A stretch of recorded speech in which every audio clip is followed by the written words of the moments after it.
Bouts Rimés, literally, from the French, rhymed ends, is the name given to a kind of poetic game defined by Addison, in the Spectator, as lists of words that rhyme to one another, drawn up by another hand, and given to a poet, who was to make a poem to the rhymes in the same order that they were placed upon the list.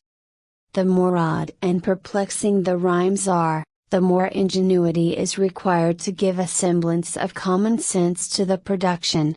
For instance, the rhyme scheme breeze, elephant, squeeze, pant, scant, please, hope, pope is submitted, and the following stanza is the result. Escaping from the Indian breeze. The vast, sententious elephant through groves of sandal loves to squeeze, and in their fragrant shade to pant, although the shelter there be scant. The vivid odours soothe and please, and while he yields to dreams of hope, adoring beasts surround their pope. The invention of Bouts Rimés is attributed to a minor French poet of the 17th century named Gilot, of whom little else is remembered. According to the Ménage Anna, about the year 1648, Gilot was complaining one day that he had been robbed of a number of valuable papers, and, in particular, of 300 sonnets. Surprise being expressed at his having written so many, Gilot explained that they were all blank sonnets, that is to say, that he had put down the rhymes and nothing else. The idea struck everyone as amusing, and what Gilot had done seriously was taken up as a jest.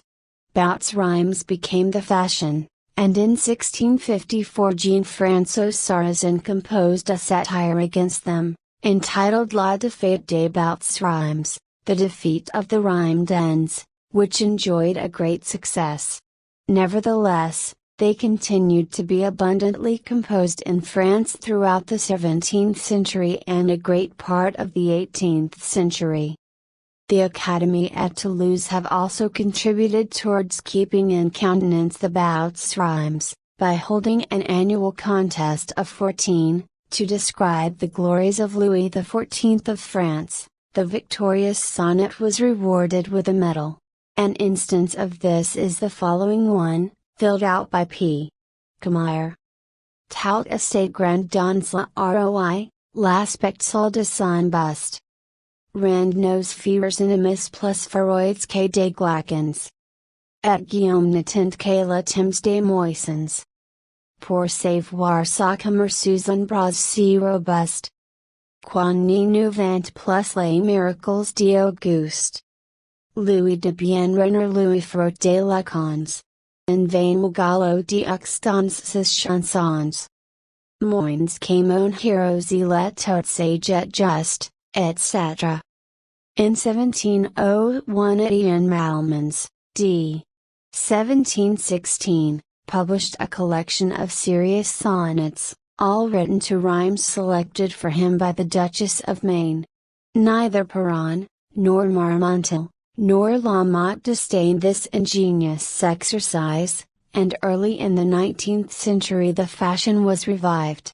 The most curious incident, however, in the history of Bouts Rimés is the fact that the elder Alexandre Dumas, in 1864, took them under his protection. He issued an invitation to all the poets of France to display their skill by composing two sets of rhymes selected for the purpose by the poet, Joseph Marie, 1798 to 1866. No fewer than 350 writers responded to the appeal, and Dumas published the result, as a volume, in 1865.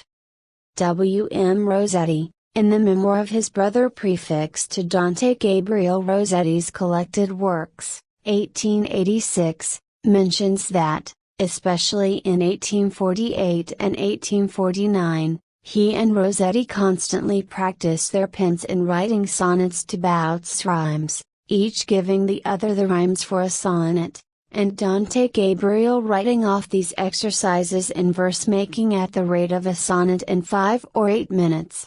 Most of W. M. Rossetti's poems in the germ were Bouts Rimés experiments. Many of Dante Gabriel's, a little touched up, remained in his brother's possession, but were not included in the collected works. Their sister, Christina Rossetti, was considered particularly good. Dante prized the following sonnets she had composed in this fashion. Methinks the ills of life I fain would shun. But then I must shun life, which is a blank.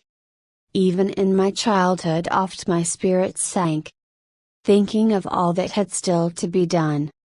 Among my many friends there is not one like her with whom I sat upon the bank, willow overshadowed, from whose lips I drank a love more pure than streams that sing and run.